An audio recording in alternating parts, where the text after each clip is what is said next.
Le 26 janvier 2024, suite à la requête introductive déposée contre Israël par l'Afrique du Sud, la Cour internationale de justice a notamment enjoint Israël d'empêcher la commission de tout acte entrant dans le champ d'application de la Convention sur le génocide et de prendre toutes les mesures en son pouvoir pour prévenir et punir l'incitation directe et publique à commettre le génocide. Israel must take measures within its power to prevent and punish the direct and public incitement to commit genocide in relation to the members of the Palestinian group in the Gaza Strip. Cette ordonnance historique est à la mesure de la situation d'une extraordinaire gravité que traverse Gaza depuis les représailles déclenchées par Israël après l'attaque du Hamas en date du 7 octobre 2023. Elle place encore davantage Israël sous la pression de l'application du droit international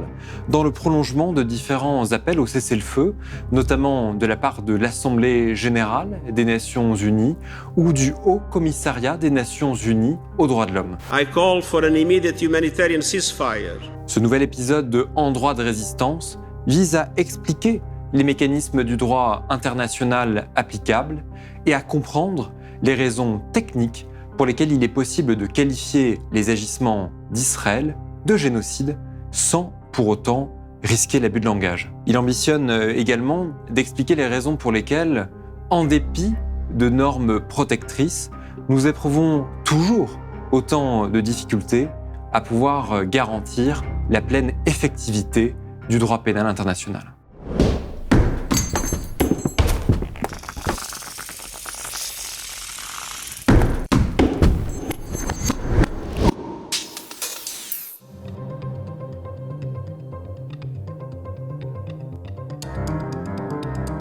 Les principales juridictions internationales sont la Cour européenne des droits de l'homme, la Cour pénale internationale et la Cour internationale de justice. La Cour européenne des droits de l'homme tout d'abord.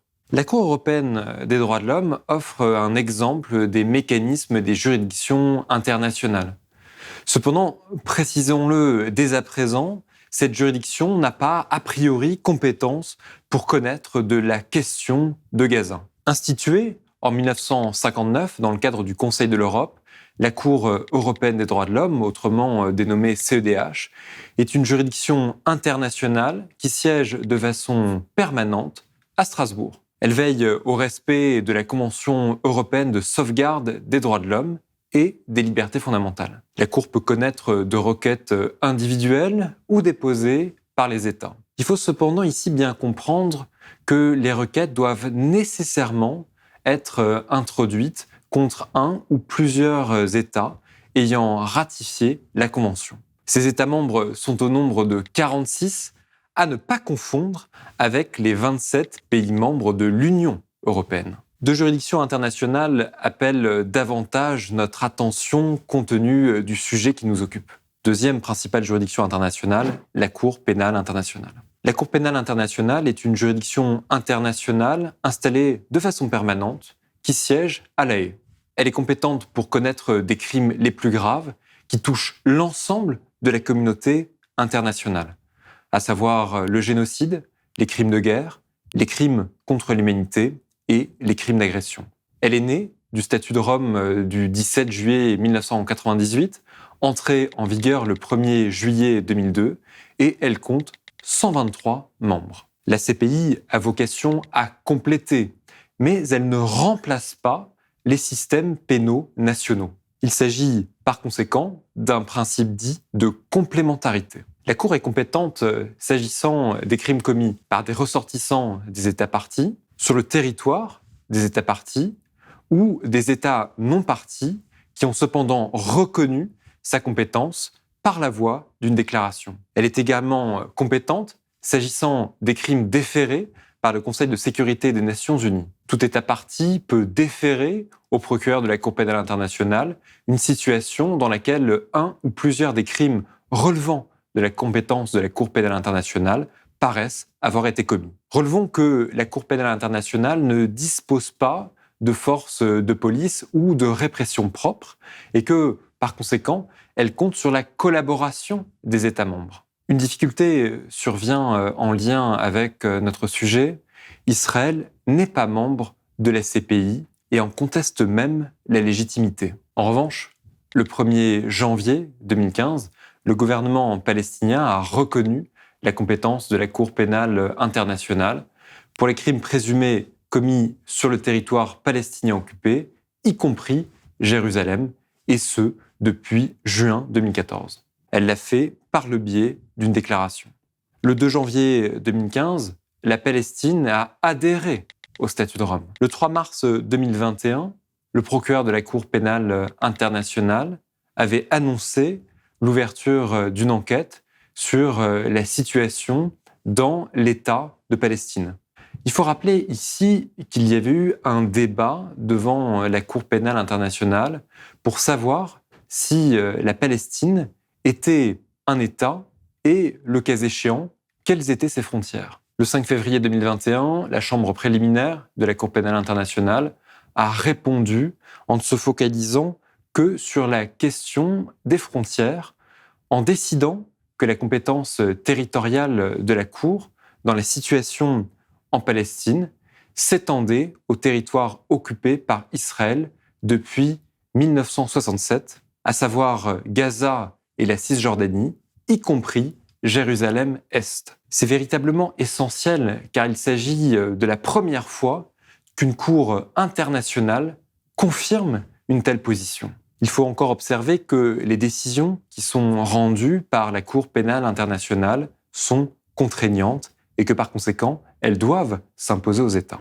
Troisième juridiction, la Cour internationale de justice. Instituée en 1945 par la Charte des Nations Unies, la Cour internationale de justice, autrement dénommée CIJ, est un organe de l'ONU qui siège à La Haye. Elle règle les différends juridiques qui lui sont soumis par les États et peut donner des avis consultatifs sur les questions d'ordre juridique que lui posent les organes des Nations Unies et les institutions spécialisées. Les États concernés doivent avoir reconnu sa compétence. 193 États sont actuellement membres de l'Organisation des Nations Unies. L'Afrique du Sud, qui est à l'origine de la requête dont nous avons parlé, en est un membre originaire. Israël est membre depuis le 11 mai 1949. Ces décisions sont là encore contraignantes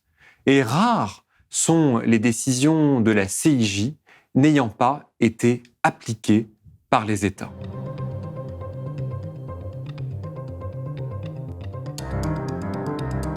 Dans certains cas de figure, les autorités françaises peuvent en effet également être compétentes. En vertu tout d'abord de leurs compétences universelles.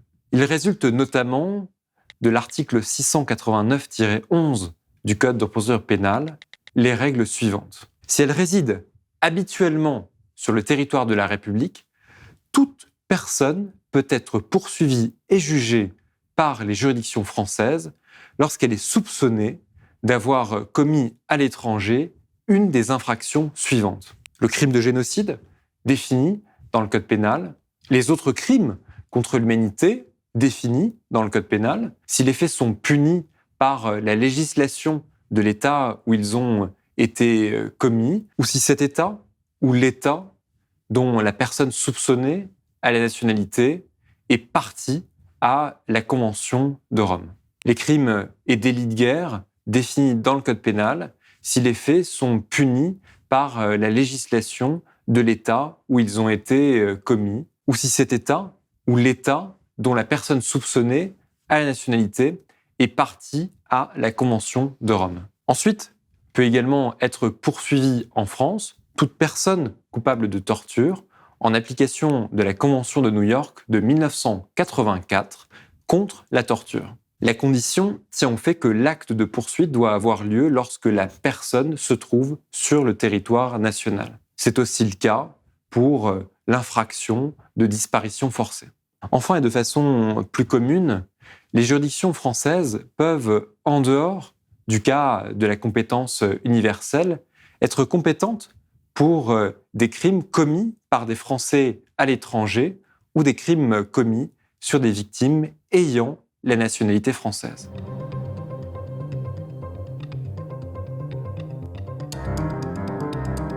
Plusieurs qualifications pénales apparaissent pouvoir restituer la réalité des agissements dans le cadre du conflit israélo-palestinien. D'emblée, il convient d'écarter la qualification de terrorisme qui ne fait l'objet, comme le rappelle notamment Amnesty International, d'aucune définition unanimement consacrée en droit international. Nous l'avons dit, 4 crimes relèvent de la compétence de la Cour pénale internationale.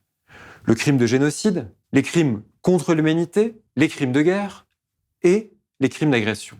Ce sont précisément ces crimes que nous aborderons. Tout d'abord, le crime de génocide.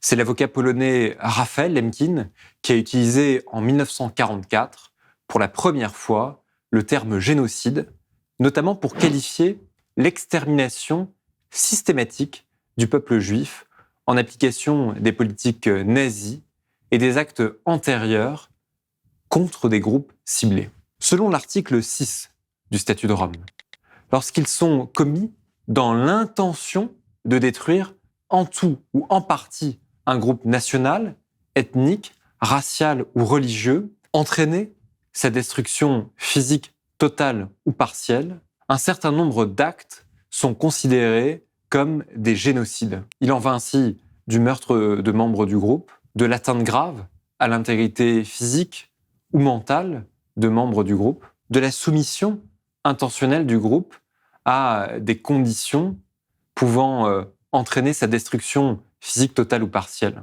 Il est important de retenir qu'il faut véritablement démontrer une intention de détruire tout ou partie d'un groupe national, ethnique, racial ou religieux. En pratique, ce travail de qualification peut s'avérer délicat. En réalité, le statut de Rome reprend la définition du génocide tel qu'il résulte de l'article 2 de la Convention pour la prévention et la répression du crime de génocide.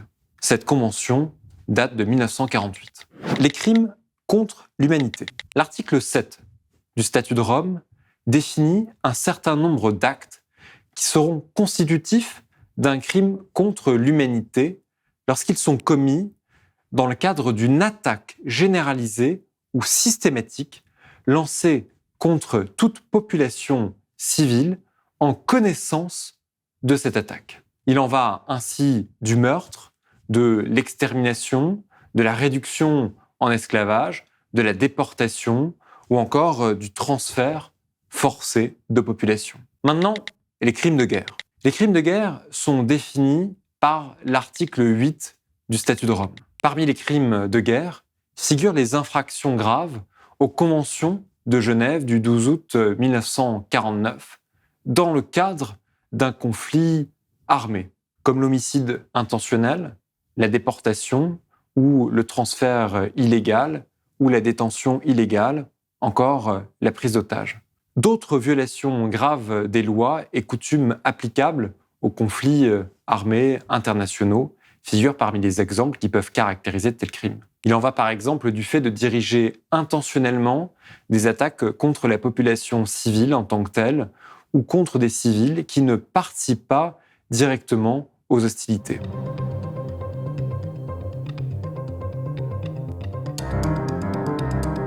Concernant l'attaque du Hamas, il pourrait être considéré que les agissements relèvent à minima du crime de guerre, compte tenu des homicides intentionnels et des prises d'otages qui sont intervenus. La qualification de crime de guerre apparaît également appropriée. Celle de crime contre l'humanité pourrait éventuellement être mobilisée, même si, nous l'avons dit tout à l'heure, elle exige la détermination d'une attaque généralisée ou systématique lancée contre toute population civile et en connaissance de cette attaque. Or, ce dernier critère paraît peut-être moins évident à caractériser s'agissant de l'attaque du Hamas. Concernant les actes commis par Israël, en novembre 2023, l'ONU estimait notamment que les frappes sur le camp de Jabalia étaient des attaques disproportionnées pouvant constituer des crimes de guerre. La qualification de crimes contre l'humanité apparaît également approprié vu les meurtres, l'apartheid et la déportation dans le cadre d'une attaque de grande envergure lancée contre toute population civile. Israël est au surplus accusé de pratiquer l'apartheid bien avant le conflit actuel par de très nombreux experts. Enfin, un certain nombre d'éléments permettent de se convaincre de l'existence d'une intention spécifique de détruire en tout ou partie un groupe national et par conséquent la caractérisation de la commission d'un génocide au sens du droit international. Cette intention se déduit notamment des expressions publiques d'un certain nombre de responsables israéliens. Il en va ainsi des déclarations qui ont pu être faites par le ministre de la Défense israélien. אין חשמל, אין מזון, אין מים, אין דלק. הכל סגור. אנחנו נלחמים בחיות אדם ואנחנו נוהגים בהתאם. Ou encore les déclarations du général Ghassan Alian. Les animaux humains doivent être traités comme tels. Il n'y aura pas d'électricité ni d'eau, il n'y aura que la destruction. Vous voulez l'enfer, vous aurez l'enfer.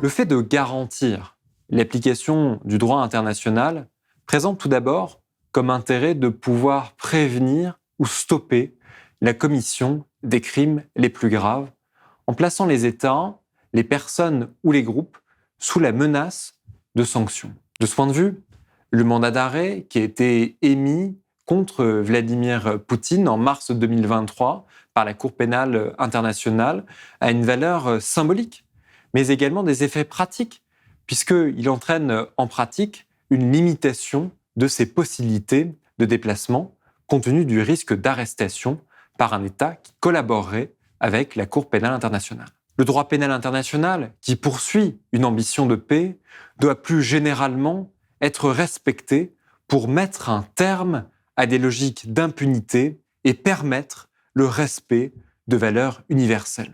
Les mesures prescrites à Israël par la Cour internationale de justice, par exemple, sont déterminantes, puisqu'elles permettent de réhabiliter l'application du droit international dans le cadre d'un processus parfaitement contradictoire et équitable, puisque Israël a notamment pu se défendre devant la CIJ. Ces mesures provisoires ont également permis de rompre avec ce qui semblait être jusqu'à présent l'impuissance du droit international pour stopper les crimes à Gaza par le prononcé d'une décision parfaitement contraignante. La qualification des agissements par des juridictions internationales, autrement dit par le biais du droit, permet également de définir un même regard sur l'application de la règle de droit sur une situation donnée.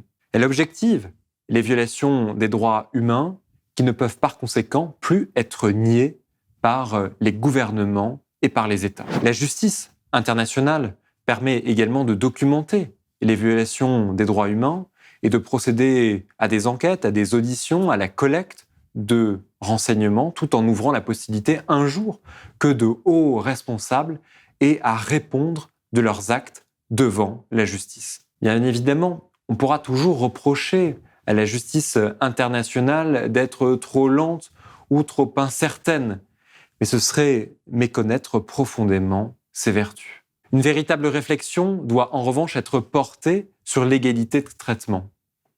Les crimes commis en Israël et à Gaza interviennent à un moment où la Cour pénale internationale était déjà fragilisée, notamment pour donner l'impression de judiciariser essentiellement des responsables ou d'anciens responsables africains. Rappelons qu'en 2016, l'Afrique du Sud et le Burundi, la Gambie, avaient annoncé quitter la Cour pénale internationale et ne plus vouloir relever de sa compétence, précisément pour ces raisons. Le droit international est déstabilisé par les pressions politiques. Il n'est par conséquent pas anodin de relever que les États-Unis bloquent notamment les résolutions au Conseil de sécurité de l'ONU. Or, ces blocages, en plus de relever l'impuissance du droit international, ne peuvent que nourrir les extrêmes. Le droit international doit regagner toutes ses lettres de noblesse. Il appartient également à la France de prendre ses responsabilités en suivant par exemple l'exemple de l'Afrique du Sud avec la Cour internationale de justice, soit en saisissant, comme elle le peut, la Cour pénale internationale. On peut même s'interroger sur les raisons pour lesquelles la France n'a pas d'ores et déjà pris ces initiatives. La Cour pénale internationale enquêtait déjà sur les crimes commis en Palestine et, depuis novembre dernier, l'Afrique du Sud, le Bangladesh, la Bolivie, les Comores et Djibouti ont fait un nouveau renvoi devant cette même juridiction. Un grand merci d'avoir suivi cette nouvelle chronique. N'hésitez pas à me dire ce que vous en avez pensé, ce qui pourrait être amélioré ou les prochaines thématiques que vous souhaiteriez que je traite. Par contre, s'il devait y avoir un devoir d'obéissance, ce serait celui de commenter et de partager cette vidéo. J'espère que ce tout nouvel épisode de En droit de résistance vous aura intéressé et permis de mieux prendre conscience de vos droits à l'heure où nous traversons une situation extraordinairement critique. N'hésitez pas à nous faire part de votre intérêt et à suivre la chaîne de Blast. Parce que Blast est un média indépendant et en accès libre, il réclame enfin votre soutien à mesure de vos moyens. À très bientôt sur Blast, en droit de résistance.